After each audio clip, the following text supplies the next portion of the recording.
Man, y'all already know what time it is. You're now tuned in with your guy, Joe T. D. Johns. And man, it's just two men having a conversation. And for some reason, I just like saying it at this point. I just like saying that. We appreciate everybody who jumped in the comment section and gave us some kickback and ideas on what we could call the podcast. Yeah. For sure. How you feeling? Feeling good, man. Feeling fresh face, moisturized. Man, cause y'all noticed it in the last episode. Throw back to the last episode. I mean, it's a dope episode, so I'm gonna send you to it. I hate that I went through it that way.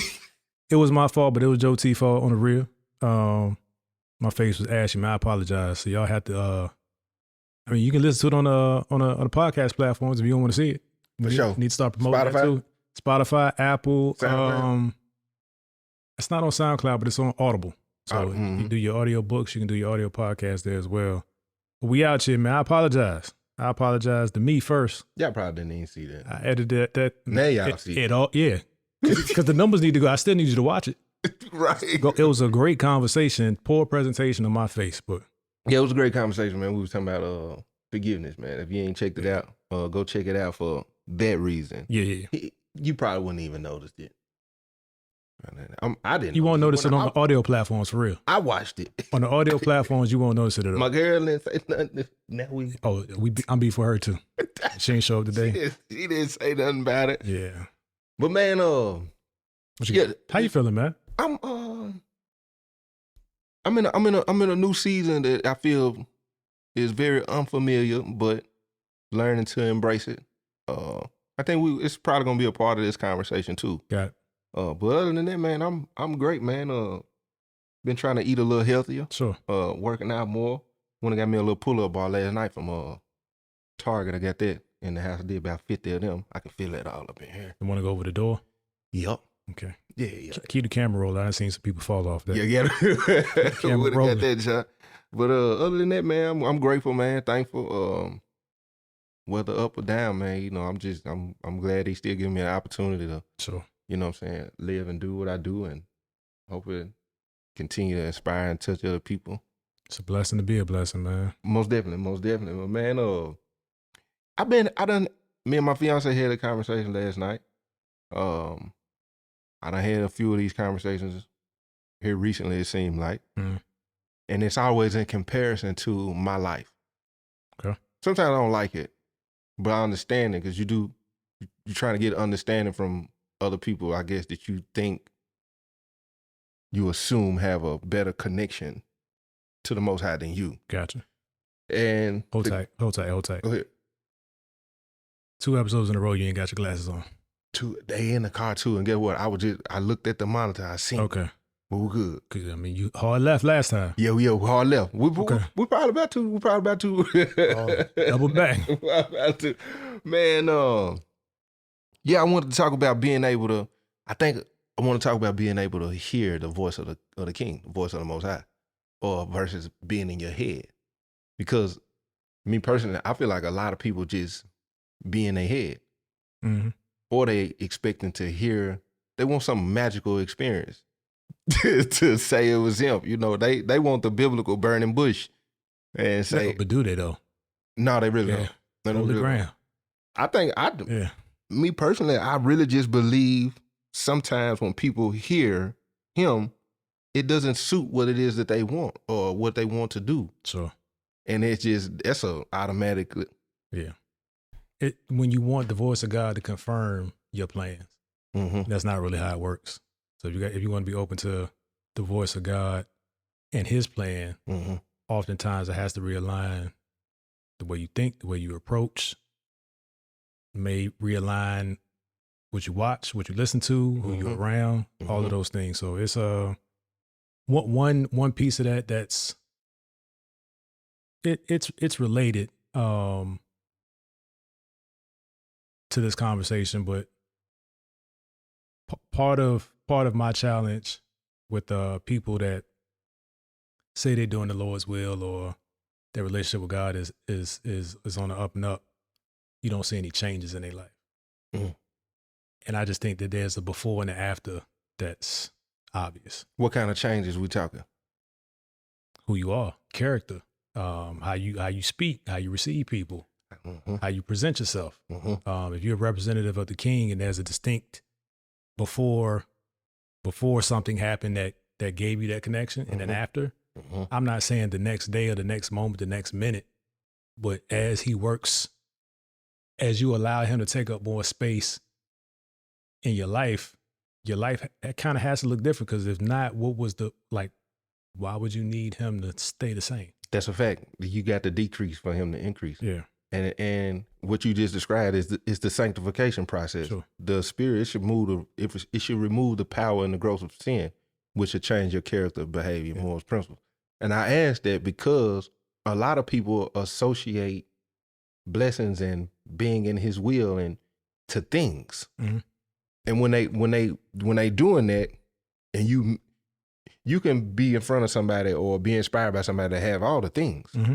Character, horrible. Yeah. The way they treat people, horrible. I'm talking about everything off. So it's important to make sure you realizing what's what when you talking about when you having that encounter. Yeah.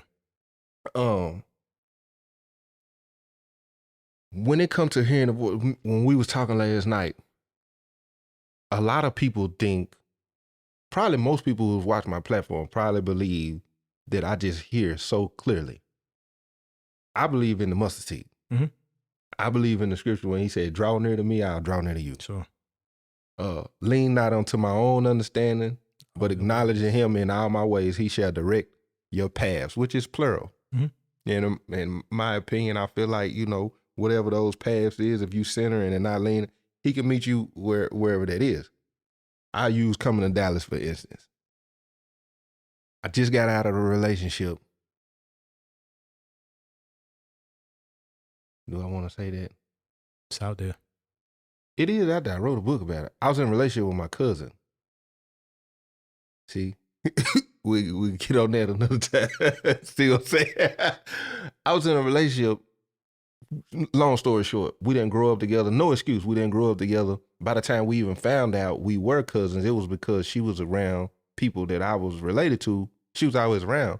And by the time they found out we liked each other, then they told us, like, y'all cousins. And really, in our head, we was like, they just saying that because we always around each other. But by the time we did, we found that, no, we were really cousins. But at that point, we was like, we didn't cross that line now. But it's a whole situation. It's a whole situation, bro. But anyway, and even I did hear him clearly tell me I had to come out of that. I left, went back to my hometown, Springfield, which is about 30, 45 minutes away from Gallatin. I'm not there 30, 45 days, and this happened, the blow up. When that happened, it was crazy because I'm like, success is happening in a danger zone. Because you were home? Yeah. All these people that I know may not have got over stuff. Maybe, you know what I'm saying? I'm just feeling paranoid. This is not a place to be able to relax in what's happening. And I was on live, D-John. And a lot of people probably think, well, he probably heard God to tell him to come to Dallas. I'm on live. And I was just talking about traveling again with my book. And I was asking everybody, like, what cities y'all think I should go to? And it was a person that said, if you want to come to Dallas, you know what I'm saying? I got an Airbnb, which is a whole nother story. But on the live. On the live. Told me they was going to furnish the spot, everything. I'm not thinking in my head, this is the Most High saying, hey, I got you. I'm looking at it as I'm going to move on faith. I literally packed up as much as I could in my car, put it in the back seat, front seat, trunk. Never been to Dallas a day in my life. The only place I've been to in Texas is Austin. I don't know nobody here, nothing. I do got a family member here, but they on the outskirts somewhere. I probably hadn't talked to her in a long time at that time. Bro, I drove out here to a person that offered me something I've never met. I only talked to on the phone at that time once. I don't know what's going on, bro. And I got here and then operating on that mustard seed. Met my fiance, the family that I have now, my camera guy, the people that I'm connected to. you, I could go on and on. Yeah. Relationships is just, it wasn't something that I just heard out loud say, go to Texas. Same for us getting here, man. I honestly, the place I was in my life, I can say that I didn't think I needed God as much because it was in that corporate swing. Mm-hmm. We were coming back from overseas, and we really had a choice of where we wanted to live. The guy that I reported to at the time, who was the VP, whose spot I actually moved into, as after he left, was like, "Hey, you need to be by. I would recommend you live by a major airport because I was going to be traveling a lot, less international travel, but traveling more around the U.S. because that was the least experience that I had in the company. All of my stuff had been like overseas, OCONUS kind of activity. I worked in the U.S., but I wasn't familiar with the contracts that I was now assuming responsibility for. So we early in our marriage, when we talked about where we wanted to live long term, it was Florida or Texas. Mm. Keisha, my wife, was stationed in Cocoa Beach in the Air Force before we got married. She came back to Virginia, Langley Air Force Base, where we're both from, Hampton, Virginia. Mm-hmm. And we got married and started our family. But that was the only reference. Well, she had lived in Florida, and she had been to Lackland Air Force Base for training, which is in San Antonio. Mm-hmm. I came out to visit when she graduated from basic, but that was my only experience. So we really didn't have much to go on in terms of why we wanted to live in these places. And at some point we started looking at Florida, trying to make Florida work, but it never really worked out. Mm-hmm. When this opportunity came, I was like, we'll go to Texas. Again, didn't have any, not any blood family. We had some family friends that my parents had been good to. They kind of looked at as their parents as well. So it was kind of like, that brother and sister type relationship, big brother, big sister, they were here. But otherwise it was just us. Mm. And we were used to that because overseas, it was just us. And that changed the dynamic of our family. Mm-hmm. Before we left, my wife was a social butterfly. Mm.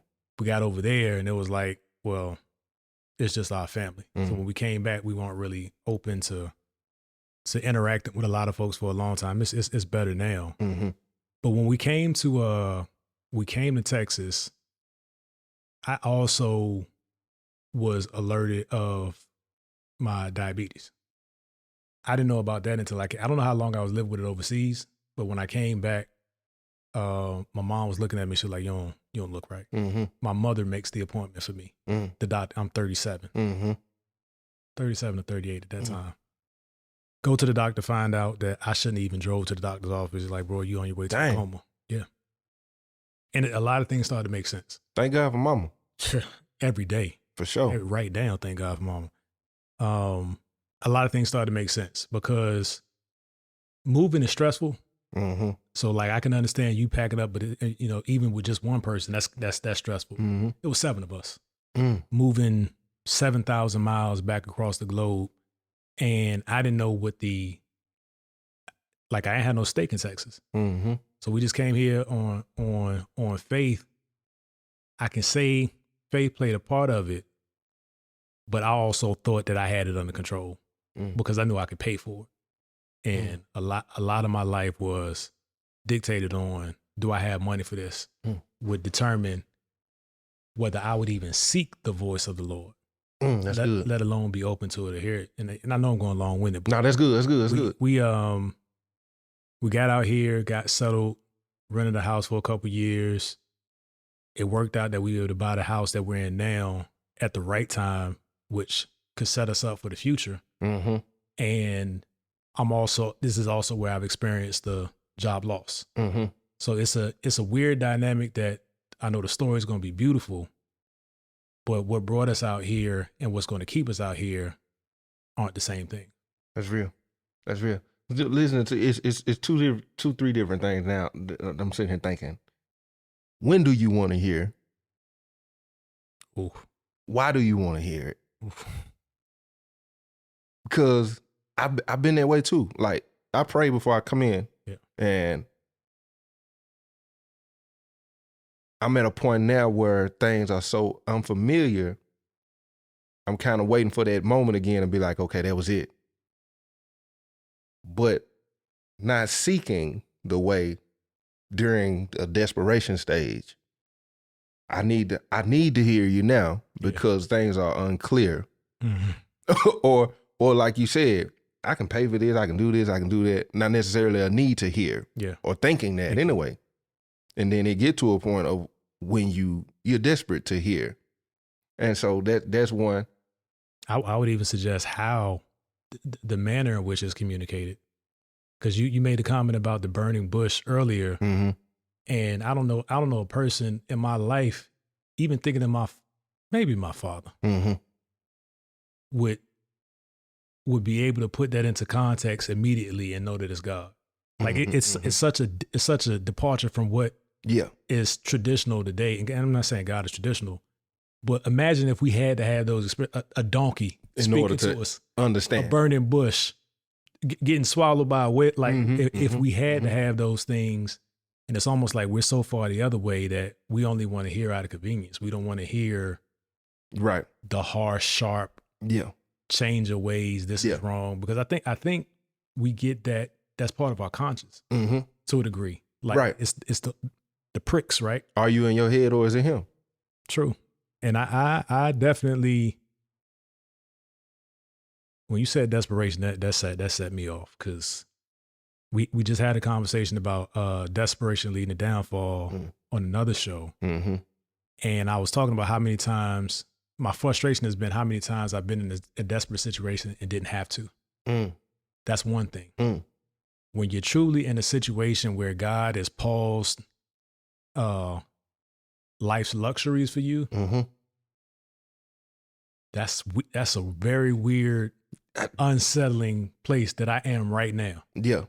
And it feels desperate, but I've had enough experiences to know who's in control, and I can lean more to that. I had my moments. I got my moments where it's like, man, if you hadn't taken that job. That's real. Like, that's real. But you know. I feel like those are some of the most beautiful moments too, because it's a lesson that you probably wasn't open to receive versus you had it now when it happened again. Because if he did it before, he's gonna do it again. It's just you in that phase of, learning certain things. I feel like, I think when you hearing, do you think it has more to do with changing certain things? It's you ask, but you ask amiss. You're asking for something, an answer for something, maybe a job, an opportunity, whatever the case may be, a spouse. Yeah. You want things without changing things to help you maintain it or understand it. Convenience. Yeah. When dope boy out of my life, kicking doors out of my life, fast money. This is the first time I've ever had legal money like this. Right. When it hit, I'm realizing quickly I can't spend this legal money the same way I spend dope money or jackboy money. I can go hit a lick for $15,000 and spend it over the course of a week. And in my head, I'm saying I'm gonna go kick another door. I believe in being a good steward for his kingdom as well. You want to hear his voice and be blessed for something and not even want to sow into his kingdom. He says, seek ye first his righteousness, his kingdom, then all things will be added unto you. Right. Some of us get the blessing and don't even break bread with the king. So my parents used to say, you don't want God to blow on your money. And I understood it because they're serial tithers. That sounded disparaging. My parents believe in the principle of tithing my whole life.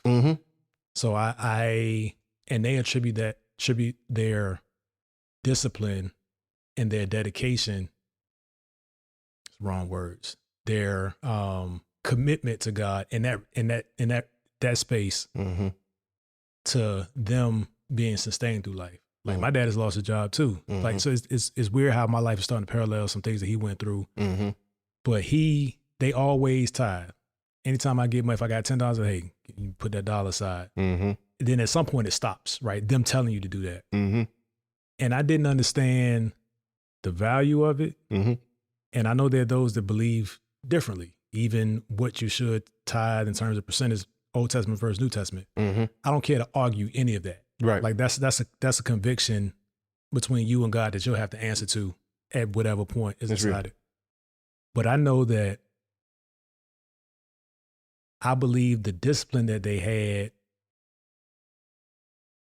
showed up in their budget, and they were able to understand life from a budget that actually fit and made sense. My budget was always gross. I didn't even care about taxes. I make this amount, so I'm basing my life on this amount.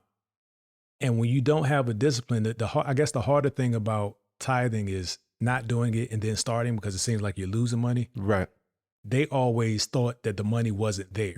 That portion of the money didn't belong to them, so they were able to be disciplined, and it allowed them to help other people. Like as I got older, people were coming to them for advice, and neither one of them were in finance by any stretch, but their kingdom finances were in order.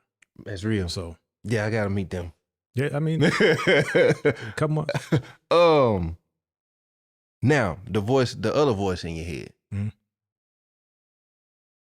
What do you think why do you think people be so, I guess, confused when it comes to, do you think it's they want what they want regardless if they hear him or not? I think it's reps.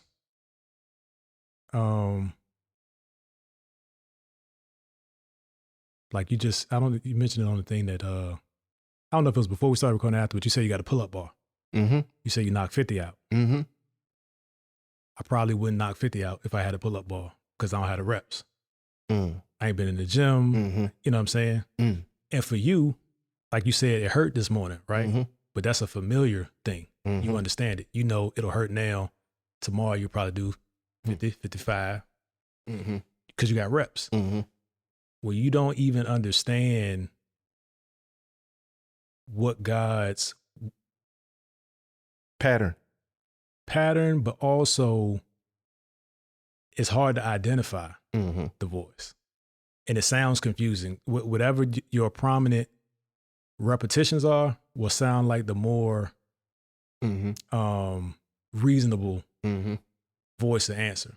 If I always live like this and I always get through it, it seems like I should listen to that. But if something says take a hard left, where sometimes his voice sounds like it, you start kind of. I agree. And that's why I believe in relationship. Yeah. Because in order to, I know you by being around you, nurturing that what we have. I learned certain things about your character.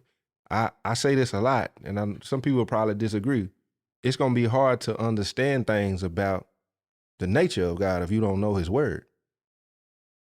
If you don't understand it, you may be a dreamer and not understand that he spoke to Joseph in dreams. Yeah. You may not think on, man, I wonder if that was, you may not understand confirmation, something that you thought when he spoke to Gideon, it got to some point where like, you know what, it's going to be somebody that's going to say everything that I told you. You might not understand what confirmation is. You might not understand certain things that when he was asking people to go, because I feel like some of us, we want to hear, if we hear from him, you automatically think it's supposed to be peaches and cream. It still didn't mean it wasn't going to be no process. Yeah. Still didn't mean it wasn't going to be spiritual warfare. It wasn't going to be some financial issues. Suffering. It wasn't going to be some, you weren't going to run into some backstabbers in your family and friends and in your circle. It's still a process, even when he say, yeah, that's me. Yeah. And we want to treat the Most High like this magical genie. Like if I heard it, I know. And that's why I feel like a lot of people tap out, get in their head. Yeah.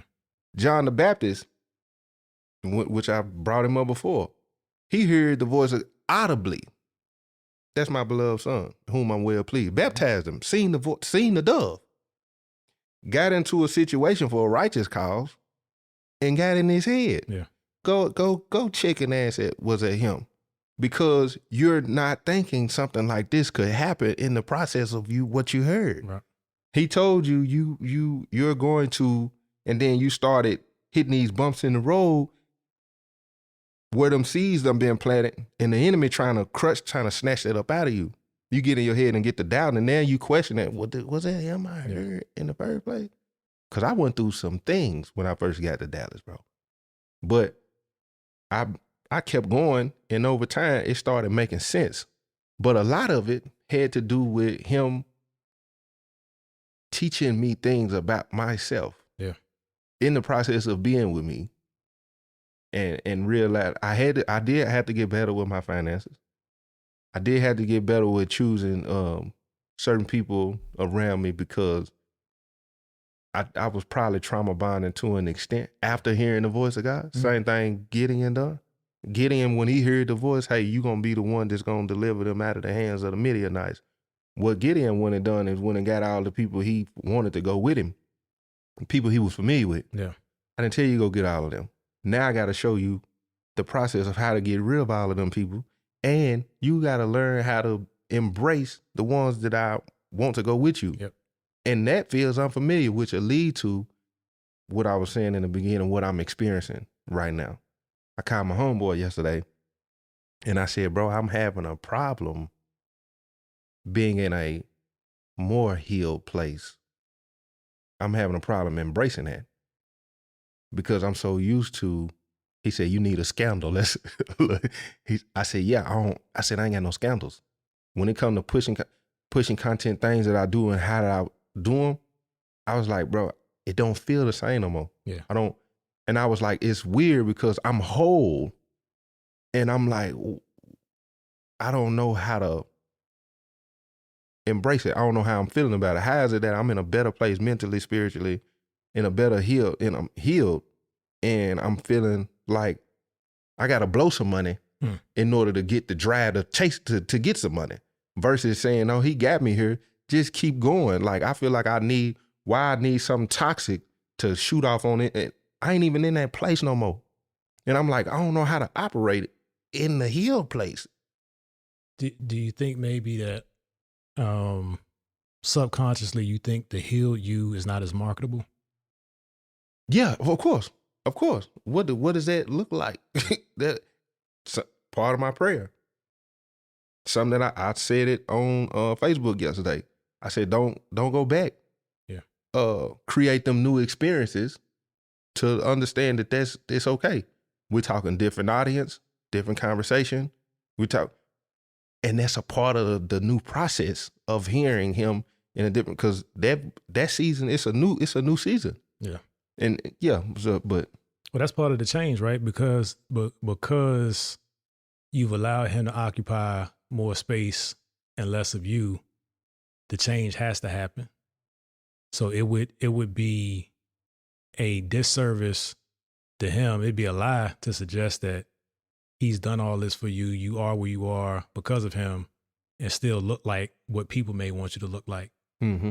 And the thing is that people aren't changing themselves. Mm-hmm. So it looks funny to them, mm-hmm. right? It's easier to point out your changes as you no longer being down, mm-hmm. or you switched up on us. Mm-hmm. When in reality, it should be a guiding light to what is possible. Facts. But that requires the individual to be open to what's not right with them. That's real. That's real. Question then, staying on the topic of the voice of the Most High. You can hear it based on people, based on unfamiliar territory, and be disobedient. Mm-hmm. Get in your head, even with that. Wondering like, ain't no way that's him. Like, you asking me to switch all of this over. I done got used to this. The treasure is right here. What are you talking about? It's that Abraham and Isaac. I need a son. I need a son. I need a son. Give me your son back. Right, bro. You know what I mean? Yeah, and this is, you also have to understand, in neglecting the voice of the Most High, sometimes it come force. Yeah. Go ahead. Yeah. I mean, I've had enough experiences that should have ended with me not being here. Like, we actually should have never, if life was logical, you and I would have never met. Mm-hmm. On me. I know you got a story, but just like on. So I referenced going to San Antonio for my wife's graduation from basic. 2 weeks before that, I was in an accident, got hit by a drunk driver, and my car was totaled. The car buckled around me. Every door except the door that I got of was jammed. My door was open. My door could open. Yeah. One would think that just that scenario and surviving, you'd be immediately grateful. The challenge for me was I had been hit by a drunk driver before who fled the scene.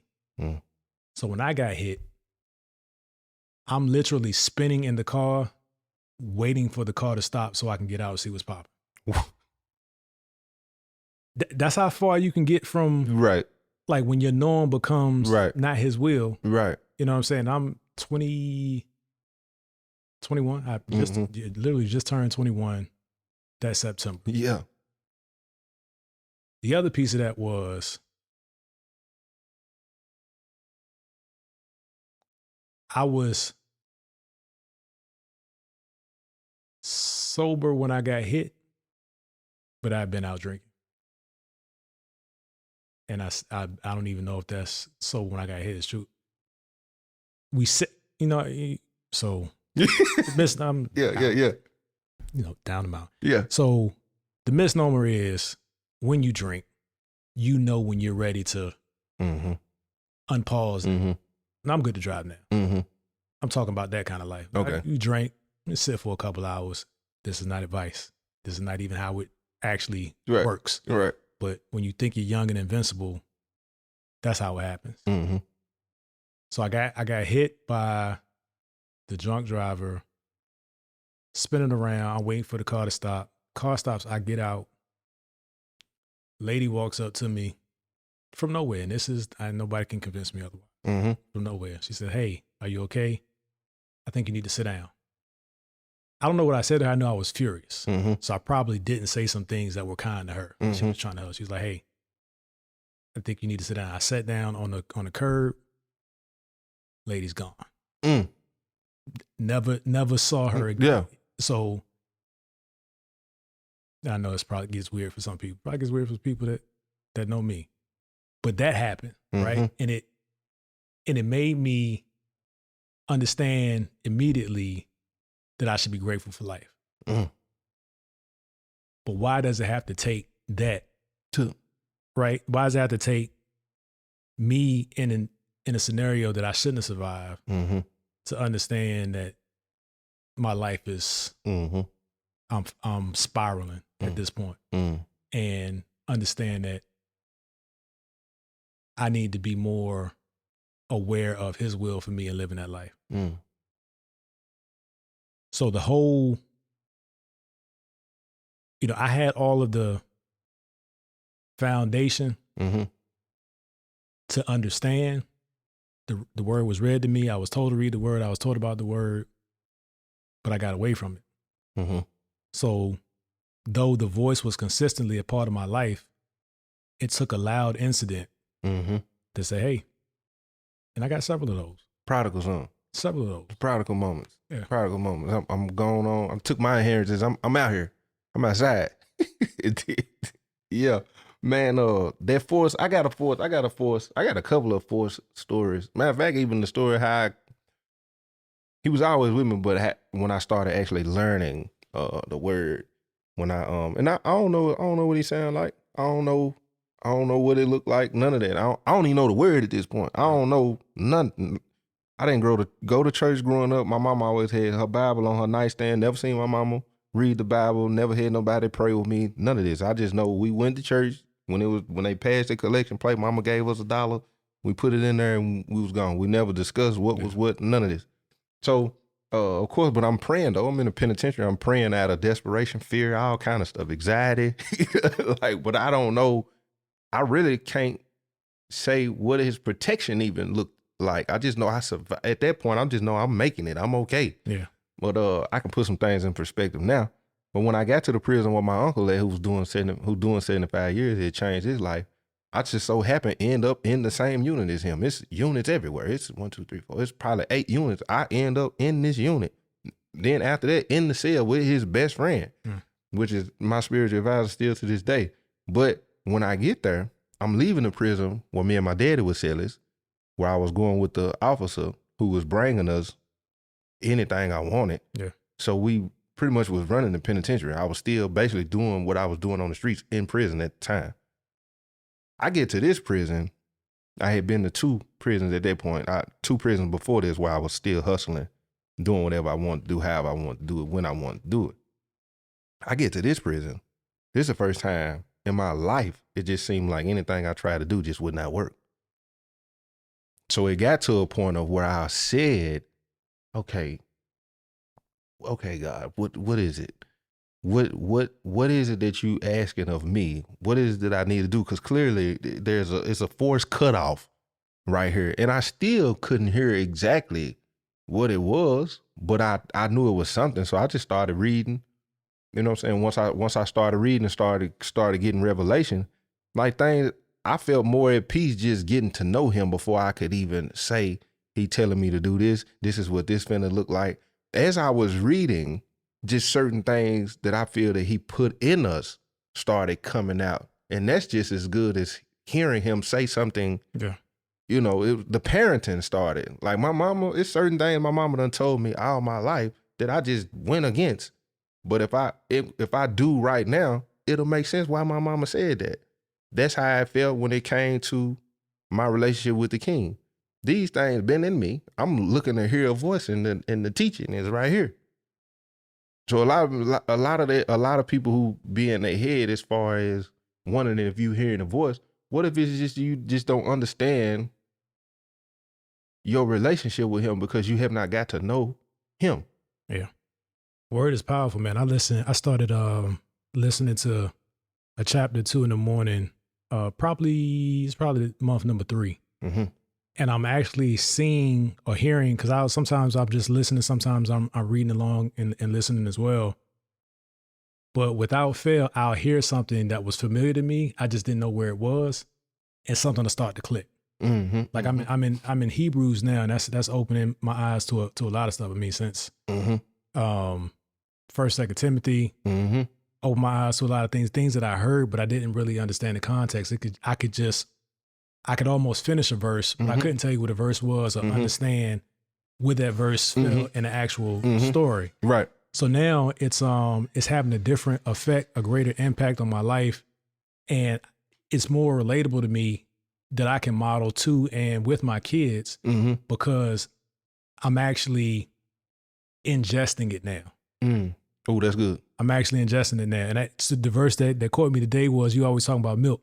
I think it's in Hebrews 4 or 5. It's like those that are on milk aren't ready for the solid food, like the whole thing. And I said, oh. Yeah. And that's another thing I love about this, because like our pseudo sparring in terms of ideals and perspectives is forcing me to actually know what I thought I learned. That's real. And I realized I hadn't. So being open to opening God's word and then being open to actually what it says and trusting him that he'll give you the context somehow. Right. Sometimes it means reading more than once. Sometimes it means you got to go read this and then come back and read that. It's got to be committed to it. Yeah. For an example, the scripture it's in, I want to say 2 Timothy. It's either 1st or 2 Timothy. It said he didn't give us a spirit of fear, but a power, love, and a sound mind. It's some people who dealing with anxiety. All of that's going to go into fear. Sure. Procrastination, feeling incompetent, whatever the case may be. All that can tie into that one spirit. You looking or waiting to hear him tell you how to get over it. And your parents, like I was just saying, your parents taught you certain things. You just got to tap into that. You retain that information. It's in you. Yeah. You go read that scripture, it could be the beginning of knowledge of, he didn't give me a spirit of fear, but of power. What is the power? What is the love? What is the sound mind? That's his voice right there. Yeah. That's not a part of me. You confused. When he said, I ain't the author of confusion, you looking to hear him tell, hey, but it's in there. But then he also gonna give you the recipe of how to overcome them things in his word. but you waiting to hear or have this magical supernatural experience, and the whole time you probably just don't know him. And then your shirt, because I've been looking at it since I walked in the door. A lot of times you waiting for him to tell you what to do, and you just got to do it scared. Because that's probably the majority of my journey. Yeah. And I was telling her last night, I said, I can pinpoint certain moments where I knew it was this movie, 21 Days, I can pinpoint it was him. Yeah. How it happened, how fast it came to me, how it flowed, and how easy it was for us to do it. I know for a fact it was him. And not only that, when you hear the voice and you're obedient to it, you also have to realize the pushback that come with that. During that, you best believe the enemy working, because he don't want you to complete that, what you done heard from God. Because when you complete something that you heard from God, regardless of what you may believe, it's attached to people's souls. It's attached to people coming out of bondage. It ain't attached to we finna get bigger houses and cars, and it's attached to somebody's finna start back praying. You got to look at it like you got to know the spiritual part of that. The fate of somebody's soul could literally be tied to your obedience. It is. That's the kingdom. That's what it's about. When he said it's 99 and one went astray, the whole ministry is about souls. Yeah. So when you obedient, it's attached to, when David was obedient, it was attached to him becoming king and attached to him being over people. It's attached to souls. It's attached to his kingdom. When King Solomon, when he had that prayer and he gave him all the knowledge, King Solomon prayer was, give me the knowledge to know how to handle and lead your people. He said, on the strength of you saying that, I'm going to give you everything else. It's attached to the souls. Yeah. You go read them prayers, it's all about the kingdom and his people. And going back to doing it scared, the movie, I didn't know what I was doing. The set I had built, I don't know how this is finna work. It's causing anxiety. Meeting new people, man, I did all of that stuff and just expected him to meet me there. He said, draw near to me, and anytime I did something, stand on the voice, whether I heard it clear or didn't know, I'm going to move on this, center you in it. Yeah. If it does not work, I'll watch you dismantle it. That's the part. The other piece of staying on the scared theme is, just like success, I think some people are scared of it working. Like, if God is giving you this thing that's so grand beyond your thoughts, his thoughts are, beyond our thoughts and our ways. And you internalize it and you realize that, man, what if this thing works? What is it going to require of me? Then, even if it's not a negative thing, even if it's not, what if the pushback comes? It's like, I know there's been times where I was hesitant about success. It's like, this position is for you. When I got put into the role as the leader of an organization in a company, in a fairly big company, I knew I wanted that in words, but I saw enough on the way to it to realize the gravity of it. I feel that. And when I was put in that position, I knew I was placed there for a reason, and I didn't know how I was going to do it. So that was another one of those moments where it was like, God, I don't take the ego out of me, and kind of your will be done, because the higher you are, the more people can see you from the bottom. Woo. And the fewer targets that are that high. So yeah. It got my first lessons in racism. Not the first lessons, but like overt. I hate you because you're in this role and you look like you. And that's a scary, can be a scary place to be. But I would just challenge those that may be struggling with, I don't know how I'll handle God doing this for me.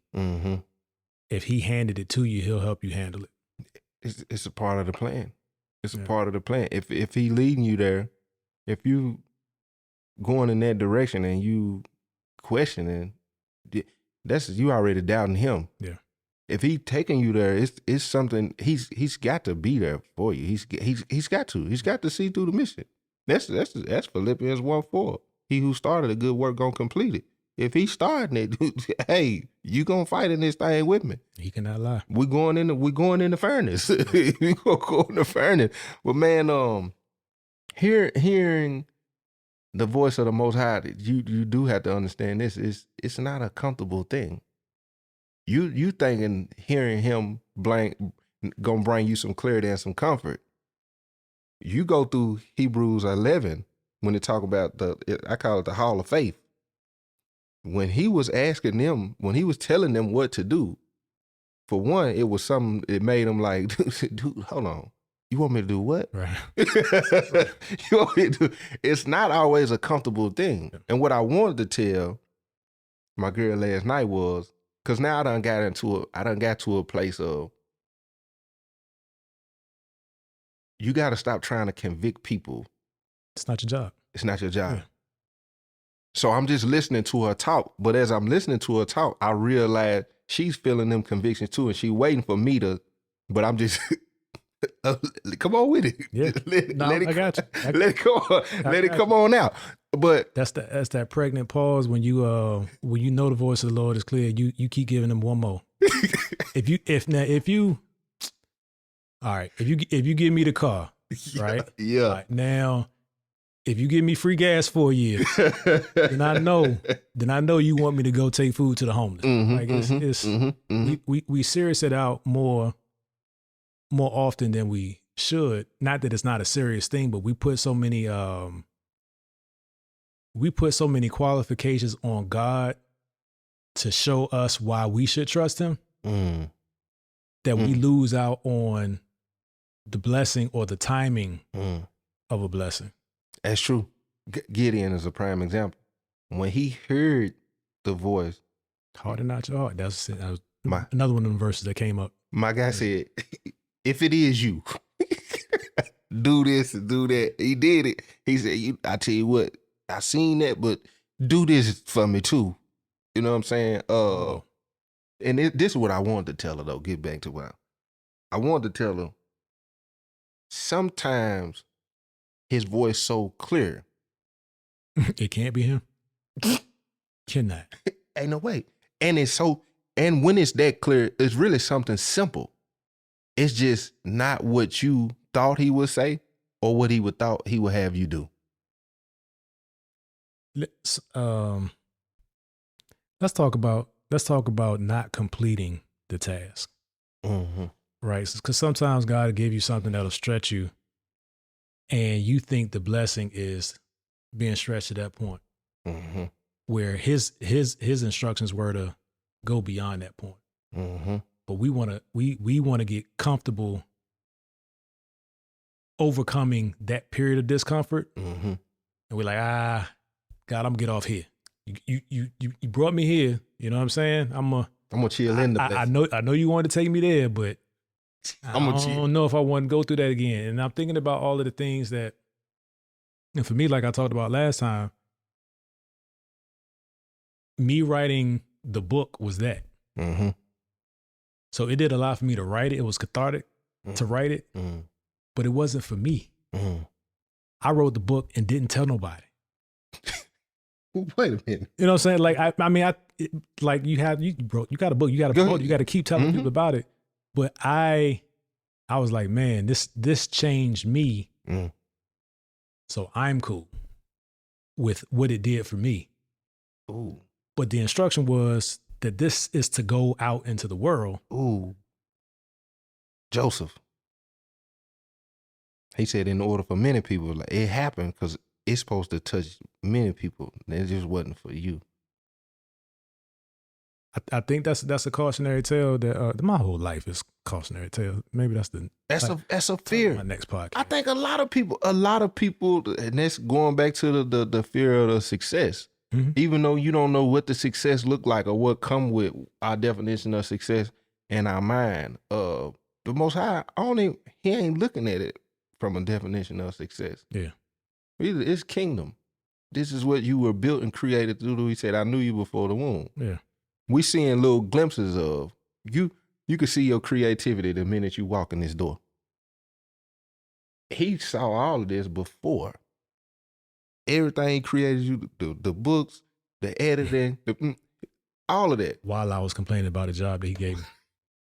Listen, I'm terrible. And then in being able to terrible. Being able to work the thing, and you know it within yourself. I told her last night. I said, she said, "Do you feel like you be disobedient sometimes? Have you missed opportunities, whether you heard it or not?" I said, "Plenty of times." I said, I'm antisocial at times. I said, I could sit in the house for days and be chilling. When he could say, you could have been out mingling and networking and met in no telling who. Yeah. And with the platform that I allowed you to build, sometimes you sitting on it, but going back to wondering what that other level of success, the process to get to this point, it was cool, but it's been stressful at times. But it's all a part of the process of building their character, going through tribulations, knowing how to handle trials, knowing how to handle people, demeanor, like all of that's a part of the process for you to get to the next, that where he gonna take you. Yeah. And sometimes, like you said, you just be like, I'm chill right here. It's all related, man. If you just sit back and think about, with all the misses that we have had, think about the times where you were obedient if you hadn't done that obedient thing. Man. And how that spider web or the ladder would have stopped right there. Mm-hmm. Sometimes that's enough perspective for me, and it gets me back on point. But I definitely have struggled with making chaos out of hearing his word. Because like you said, he's a God of order. He's not the author of confusion. But I have inserted, with doubt that have made things to appear chaotic that he intended for a divine purpose. And I want to add this. We miss. He don't. The parable of the talents. I gave 1, 5, 1, 4, 1, 2, and 1, 1. The one with the 5 went and doubled. The one with the 4 went and doubled. The one with the 1 went and buried. When he came back, he said, you know what? I'm going to take that and give it to somebody else. So the minute you are and you sit, don't think for a minute that his plan ain't going forward because you want to be disobedient. He's just taking it and giving it to somebody else. But that's where it should be a light bulb to you, because we all get them confirmational moments where you hear something or you see something like, man, I was thinking that. I was finna do that. That's your portion. He done gave to somebody else. Cause you wanted to sit on it. But man, and we all learning. Ain't nobody got all the answers. This is what I would suggest. If you felt it, move on it. You might not have all the resources. You might not have all the people. You might not have all the knowledge, the experience, all the things that the enemy gonna tell you why you're not qualified to do it. All them things gonna come into your head. We talking about the creator of all mankind. Try it. Nothing beat a try. Fair. Man. And just go for it. And then think about the process. Don't think I did it for 2-3 weeks, it didn't work out, I tapped out. No, it might take 4-5 months. It took me 3 years. I built a life-size Barbie doll box before they got popular and was downtown, went and got a permit and was catching women walking by and asking them, did they want to take pictures in this box? It didn't work.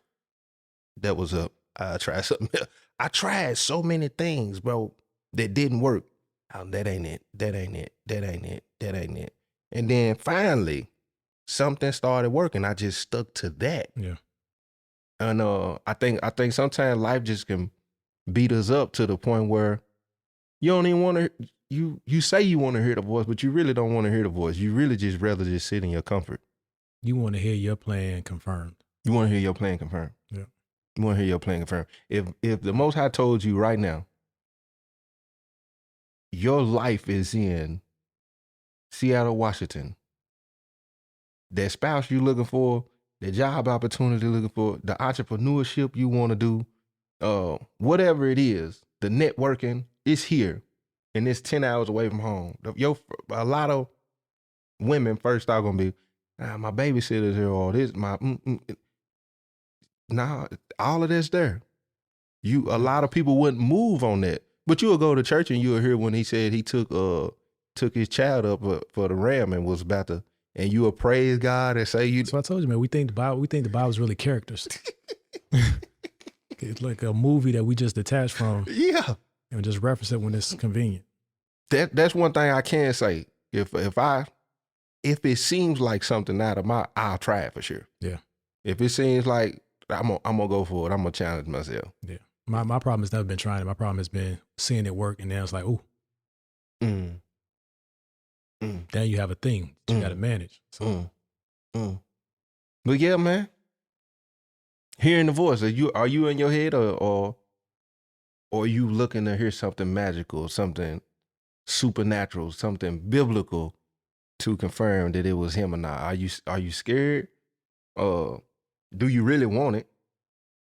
If you heard him clear, would you heed what he said? You got something you want to add to that? Popular saying, he doesn't call the qualified, he qualifies the call. Do it scared. Do it scared. Man, you already know what time it is. It's your boy, Joe T. D. Johns. And man, it's just two men having a conversation.